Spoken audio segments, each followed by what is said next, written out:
Olá pessoal, tudo bem? Eu sou o Luca e hoje eu vou ensinar como realizar o cadastro da manutenção de ativos aqui no sistema Conag, tá bom? Então eu estou em gestão operacional, manutenção e manutenção de ativos. A gente clica no nosso botãozinho verde para de fato começar o cadastro, tá? Aqui é a data de início, né? O primeiro campo, né? A data de início da manutenção.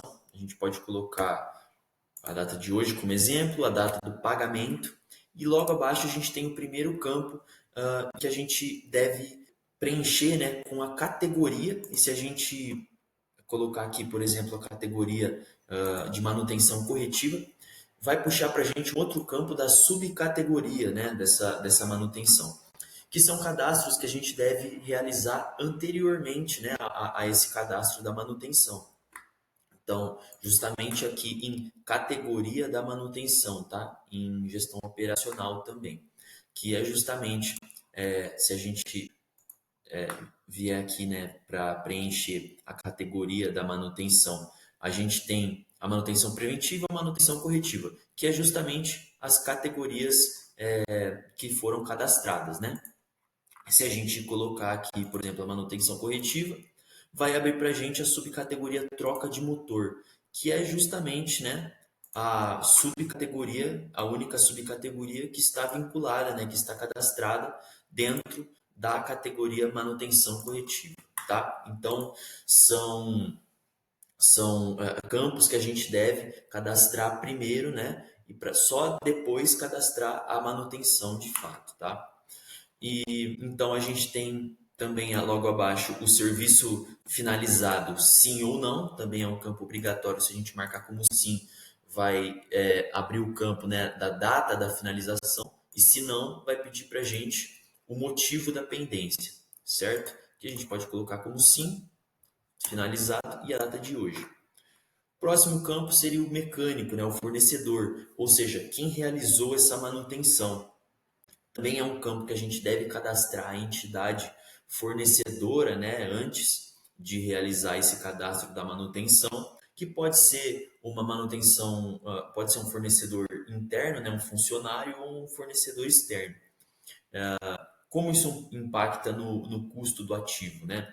Se o fornecedor for interno, se for um funcionário, o sistema vai pegar, né, com base no salário desse funcionário e nas horas trabalhadas, e vai calcular esse custo, né, da manutenção.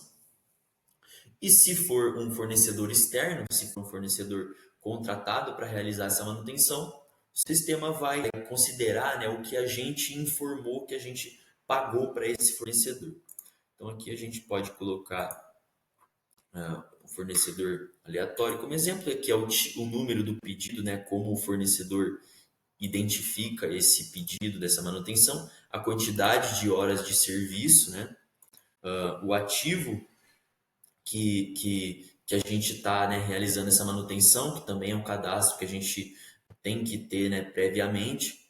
Então, a gente cadastra um ativo lá na gestão patrimonial, certo? Para depois, que a gente quer controlar ele, né? E depois a gente pode vincular ele aqui nesse campo, tá? E logo a seguir, a gente pode ver que quando a gente vinculou um ativo, trouxe para a gente a fazenda que esse ativo está vinculado, e o quilômetro, ou orímetro, né, no caso o veículo leve, o quilômetro acumulado, né, com base nos nossos abastecimentos desse ativo, tá? E aqui o quilômetro, o orímetro, no momento da manutenção, tá? Aqui o quilômetro, o orímetro, no momento da manutenção, tá?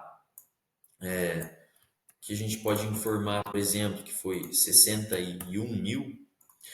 O tipo da revisão, que pode ser preventiva, corretiva programada, preditiva, reforma. Aqui a gente tem até um campo, né, um espaço, né, para que o sistema nos informa, né, esse ponto de interrogação, que o sistema explica para a gente o que significa cada tipo de revisão, tá? Aí a gente pode então vincular o tipo de revisão que se encaixa, né? Aqui o gerar alerta também é um campo que a gente deve cadastrar lá no mais ações da manutenção de ativos, né, em tipos de revisões, que nada mais é do que a gente informar o sistema quando quando que uma manutenção deve ocorrer novamente, né? Se é algo recorrente, se o sistema deve nos notificar ou por uma data, então daqui a um ano eu quero que essa manutenção ocorra novamente, né? Esse tipo de manutenção ocorra novamente, ou a partir de quando o ativo atingir um certo odômetro, um certo orímetro, eu quero realizar essa manutenção novamente, né? A gente então cadastraria aqui em tipos de revisões, tá? E se a gente marcar aqui em gerar alerta, então como sim, o sistema vai abrir esse campo aqui para a gente vincular então o tipo de revisão que a gente cadastrou, essa duração, né, quilômetros ou horas, então é justamente, né, a gente falar quando o ativo atingir tantas horas ou tantos quilômetros, a gente vai fazer essa manutenção de novo. Ou então, quando atingir uma determinada data. E o sistema vai calcular para a gente, então, o próximo orímetro, o próximo odômetro, né, de quando a gente for realizar de fato. Então, aqui a gente vai marcar como não para esse caso. Aqui, inserir peças ou produtos do estoque, né? Então, se a gente marcar como sim, vai abrir aqui, né, para a gente vincular as peças que foram utilizadas no momento da manutenção, né? A gente pode até, inclusive, aproveitar manutenções anteriores, né, para facilitar o nosso trabalho, não ter que vincular novamente. Então, pega manutenções anteriores para aproveitar as informações do produto e a quantidade, tá? Se a gente marcar essas peças, ou então a gente pode inserir manualmente o produto que foi utilizado, né? O tipo da revisão e a quantidade, né? Então aqui estou preenchendo com informações que são, na verdade, não são reais, tá? Não são esses campos são, na verdade, não fazem muito sentido, eu não estou me preocupando com isso, porque é só um cadastro para exemplificar, tá bom? Então, logo acima, a gente tem o custo mão de obra do fornecedor, né? A gente vai indicar o quanto a gente pagou para esse fornecedor. E também tem o valor total de outros produtos que a gente não controla no estoque, tá? Então, se houve o uso de outros produtos que a gente não controla, a gente pode colocar o quanto a gente gastou, né? O custo total desses produtos, sem informar especificamente quais foram, tá? A gente vai deixar como zero aqui, e o custo de mão de obra do fornecedor, né? Que é justamente o quanto a gente pagou por esse fornecedor também.